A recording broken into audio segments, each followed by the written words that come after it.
आज की मेरी कहानी है गलतफहमी। कामिनी जी अपने दरवाजे पर झाड़ू लेकर खड़ी थीं कि तभी उनका पड़ोसी शहर से गांव लौटा।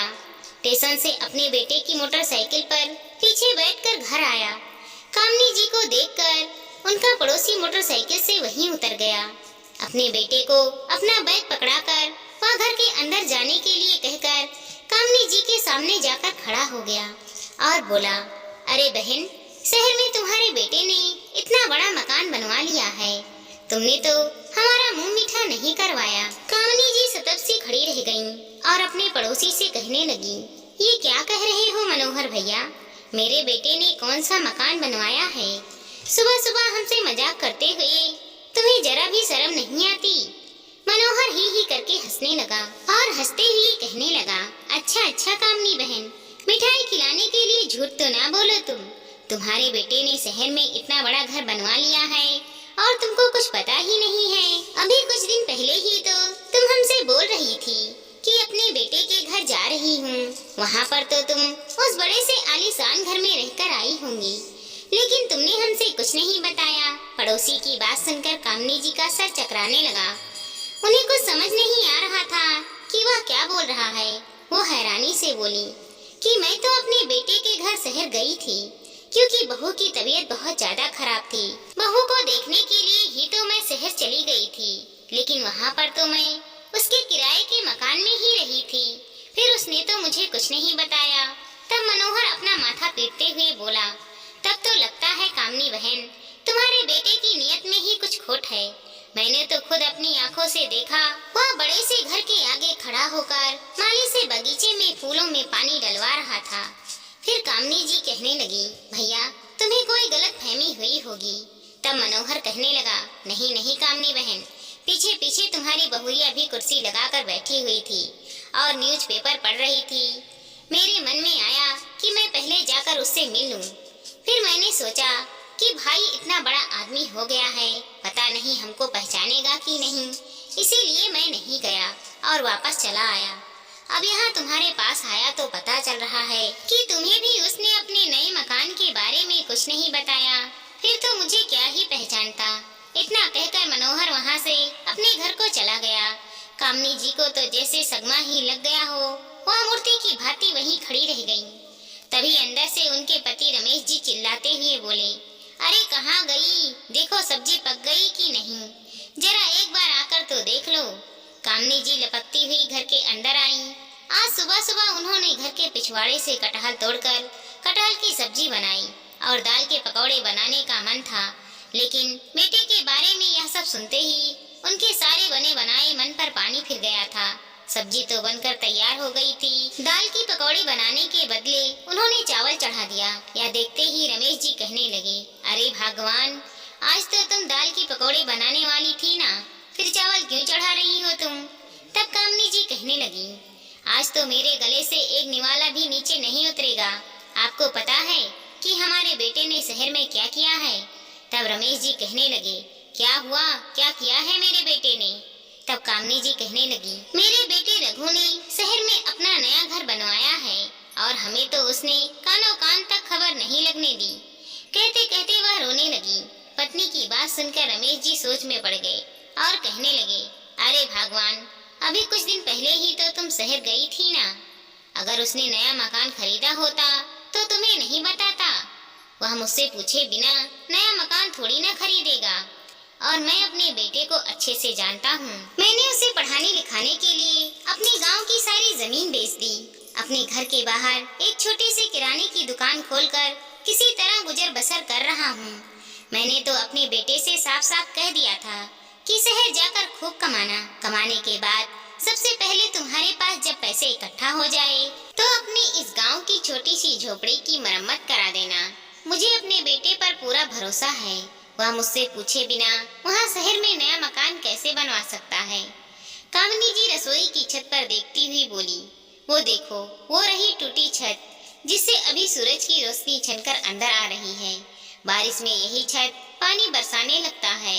मैंने सोचा था कि बेटा पिछली बारिश में ही मरम्मत करवा देगा, लेकिन उसने तो अपनी हालत तंग है, कहकर अपने हाथ ही पीछे खींच ली। हम लोगों को भी लगा कि चलो छोड़ो, अगले साल देखते हैं, लेकिन अब तो ये उम्मीद भी छूट गई। हमारा बेटा भी शहर जाकर बदल गया है। रमेश जी चिड़चिड़ाते हुए बोले, अरे तुम ये क्या बकवास कर रही हो? तुम्हें क्या कोई फोन आया है कि बेटे ने नया मकान लिया है? कमली जी कहने लगी, वह पड़ोसी मनोहर है ना, वो शहर से आया हुआ है, वही देखकर आया है अपने बेटे को उसके नए घर में। रमेश जी ने अपने कंधे से गमछा उतार कर खटिए पर पटकते हुए कहा, अरे तू रुक, मैं अभी उससे पूछ कर आता हूँ। रमेश जी आनन फानन में मनोहर के घर पहुँच गए। मनोहर ने उन्हें भी यही बात बताई जो उन्होंने कामनी जी को बताई थी। रमेश जी के माथे से पसीना टपकने लगा। वह सोच में पड़ गए कि उनका बेटा उनके साथ यह क्या खेल खेल रहा है। आखिर उनकी परवरिश में क्या कमी रह गई थी? उनकी आंखों में पीड़ा से आंसू भर आए थे। मनोहर से अपने बेटे के घर का पता लेकर वो घर चले आए। रमेश जी के बुझे चेहरे को देखकर कामनी जी बोल पड़ी, मिल गई तसल्ली। मैंने तो पहले ही कहा था कि हमारा बेटा भी नालायक निकल गया है। इतना कहकर वह अपनी साड़ी का आंचल अपने मुंह में दबाकर जोर जोर से रोने लगी। अपनी पत्नी को रोता हुआ देखकर रमेश जी कहने लगे, तू अभी तैयारी कर, हम आज ही शहर जाएंगे और मनोहर के दिए हुए पते पर जाकर देखेंगे कि सच्चाई क्या है। आखिर वह हमारे साथ ऐसा क्यों कर रहा है? अगर वह मुझसे कहता कि वह शहर में नया मकान बनवाना चाहता है तो क्या मैं उसे मना कर देता? उसकी खुशी के लिए मैंने क्या कुछ नहीं किया, अपनी पुश्तैनी जमीन तक बेच दी और वह नालायक वहाँ शहर में मुझसे पूछे बिना घर बनवा रहा है। और उसने हम सबको बताना तक जरूरी नहीं समझा। वह लड़का जो गांव से चौराहे तक जाकर 1 किलो आलू तक नहीं खरीद पाता था, उसने आज शहर में नया मकान खरीद लिया और हमें बताना तक जरूरी नहीं समझा। बोलते बोलते रमेश जी की आवाज गंभीर हो गई थी। कामनी जी ने जल्दी से उनके लिए थाली लगा दी और कहा, जल्दी से खाना तो खा लो, मैं तब तक थोड़ा सामान बांध लेती हूँ। वह कहने लगे, नहीं कामनी, अब तो मेरे गले से एक निवाला भी नहीं उतरेगा जब तक मैं सारी सच्चाई जान नहीं लूंगा। कामनी जी परेशान हो गई। उन्होंने थोड़ा सा खाना अपने साथ ले लिया ताकि रास्ते में भूख लगने पर वह खा सके और बाकी का बचा हुआ खाना उन्होंने अपने पड़ोसी को दे दी। दोपहर के 2 बजे की ट्रेन पकड़कर वह लोग शहर जाने के लिए निकल चुके थे। रात को 8 बजे तक वह लोग शहर पहुंच चुके थे। मनोहर के दिए हुए पते पर जब वह लोग पहुंचे तो वहां पर ताला लगा हुआ था। उन्हें समझ में नहीं आ रहा था कि वह क्या करें। तब उन्होंने पड़ोसियों में जाकर पूछताछ की तो पता चला कि सचमुच वह घर तो रघु का ही था। अब तो रमेश जी की आंखों से आंसू बहने लगा था। उन्हें रोता हुआ देखकर कामनी जी की आंखें भी आंसुओं से भर आई थी। तभी वहाँ पर रघु की एक बड़ी सी कार आकर रुकी। रघु अपनी पत्नी के साथ लोहे के बड़े से गेट के पास पहुँचा और वह गेट खोलने लगा। रघु को देखकर रमेश जी का खून खौल उठा। वह आगे बढ़े और उन्होंने उसका कॉलर पकड़कर कहा, नालायक कहीं का, क्या तुझे मैंने इसी दिन के लिए पाल पोस कर बड़ा किया था? अचानक से अपने माँ बाबू जी को सामने देखकर रघु के चेहरे पर खुशी के भाव छलक आए, लेकिन अपने बाबूजी के कठोर मुख को देखकर वह सब पका गया और बोला, क्या हुआ बाबूजी, आप इतने गुस्से में क्यों हैं? और आप अचानक से शहर कैसे चले आए? सब ठीक तो है ना? रमेश जी अपना माथा पीटते हुए बोले, अब ठीक होने के लिए बचा ही क्या है? तूने शहर में इतना बड़ा घर बनवा लिया और हमें बताया तक नहीं। क्या हम इतने गैर हो गए हैं? कहते कहते वह रोने लगी। बाबूजी को इस तरह रोता हुआ देखकर रघु उनकी हथेली थाम कर कहने लगा, बाबूजी, आप मुझे गलत समझ रहे हैं। आप आ ही गए हैं तो अंदर चलिए, मैं आपको सब बता देता हूँ। इतना कहकर वह उन्हें अपने साथ घर के अंदर ले आया। पीछे पीछे कामनी जी की बहू उमा भी उन्हें पकड़कर घर के अंदर ले आई। घर के अंदर पैर रखते ही रमेश जी ने देखा कि पहले एक लंबा चौड़ा बागीचा था। बागीचे में पक्की पगडंडी गली थी। दोनों ओर से फूलों की महक गूंज रही थी। कामनी जी को लग रहा था जैसे यह उनके सपनों का महल है। बिल्कुल ऐसे ही घर की कल्पना उन्होंने अपने मन में की रखी थी। फूलों की खुशबू की महक से तो वह एक पल को भूल ही गई थी कि वह कितनी पीड़ा में थी। कुछ दूर चलते चलते वह लोग घर पहुंच गए तो बाहर नेम प्लेट पर अपना नाम देखते ही रमेश जी खुशी से उछल पड़े थे। वह तो खुशी से फूले नहीं समा रहे थे, क्योंकि घर के दरवाजे पर रमेश जी और कामनी जी का नाम बड़े बड़े अक्षरों में चमक रहा था। वह हैरानी से अपने बेटे की ओर देखने लगे तो उनका बेटा कहने लगा, पिताजी, यह हमारा घर नहीं बल्कि आप लोगों का है। आप लोगों ने ही तो कितनी मेहनत से मुझे पढ़ाया लिखाया है। तो मैंने भी सोचा कि आप लोगों को सरप्राइज दे दूंगा, इसीलिए मैंने आप लोगों से अभी तक कुछ नहीं बताया। यह घर मैं आप लोगों के लिए ही बनवा रहा था। इस घर के मालिक आप ही हैं। माँ, तुम बचपन से मुझसे कहती थी ना कि तुम्हें कैसे घर में रहने का शौक है, तो मैंने हर एक चीज को तुम्हारी सोच के अनुसार ही डिजाइन करवाया था। बस मैं इस घर के पूरे होने का इंतजार कर रहा था। फिर मैं आप लोगों को घर की पूजा में बुलाकर तुम दोनों को सरप्राइज देना चाहता था। बाहर बागीचे में मैंने आपके मनपसंद के पेड़ पौधे भी लगवाए हैं। बस 15 दिन बाद ही अच्छा मुहूर्त निकलवा कर मैं आप लोगों को बुलवाने ही वाला था। बीच बीच में टाइम निकालकर मैं यहाँ आकर काम करवा रहा था, ताकि आप लोगों को कहीं कोई दिक्कत ना हो। माँ, रहता तो मैं अभी भी किराए के मकान में ही हूँ। जब आप लोग यहाँ आ जाओगे तब मैं भी यहाँ रहने के लिए आ जाऊंगा।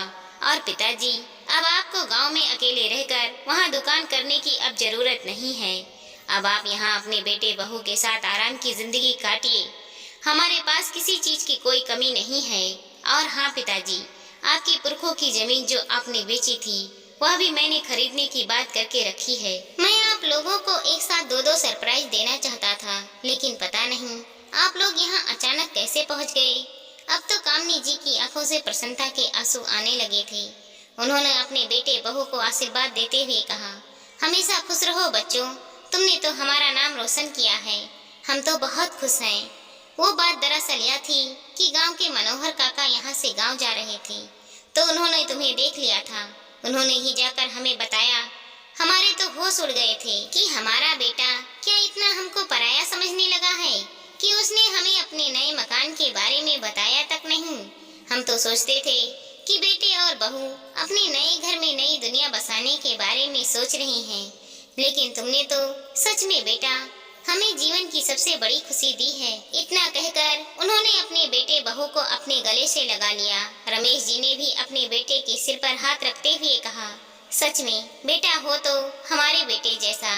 तब उनकी बहू कहने लगी, पिताजी, घर चाहे कितना भी बड़ा और आलीशान क्यों न बनवा लो, लेकिन माता पिता के बिना वह घर हमेशा अधूरा ही रहता है। अब आप लोग हमारे साथ रहेंगे तो घर हमेशा भरा भरा सा लगेगा और यह घर कभी भी अधूरा नहीं लगेगा। रमेश जी ने आंखों में आंसू लेते हुए सिर हिलाते हुए हामी भरी। उसके साथ ही उनके आंखों से 2 बूंद आंसू छलक कर नीचे गिर गए। वह सोच में पड़ गए कि सच में मेरा बेटा कितना लायक है। दोस्तों, जो माँ बाप की सेवा करता है वह कभी भी जिंदगी में दुखी नहीं होता है, और जो अपने माँ बाप को ऐसे ही तड़पने के लिए छोड़ देता है, 2 रोटी के लिए तरसा लेता है, उनकी जिंदगी में हमेशा कष्ट ही कष्ट रहता है। इसीलिए कभी भी अपने माँ बाप को बेसहारा नहीं छोड़ना चाहिए। माँ बाप अपने बच्चों को जन्म देते हैं, उन्हें पढ़ा लिखा कर उन्हें लायक बनाते हैं कि उनका बच्चा आगे चलकर उनका नाम रोशन करे, उनके लिए कुछ करके दिखाए। आज रघु ने अपने माँ बाप के लिए बहुत कुछ किया था, उनके सपनों को पूरा किया था। आज वह अपने बेटे पर बहुत गर्व महसूस कर रहे थे। भगवान हर किसी को ऐसा बेटा दे जो अपने माँ बाप की जिंदगी भर सेवा करे और हमेशा उन्हें खुश रखे। दोस्तों, हमारी छोटी सी कहानी को लाइक करें, शेयर करें और चैनल पर नए हैं तो सब्सक्राइब करें। साथ ही साथ मिलते हैं अगले वीडियो के साथ। तब तक के लिए धन्यवाद दोस्तों।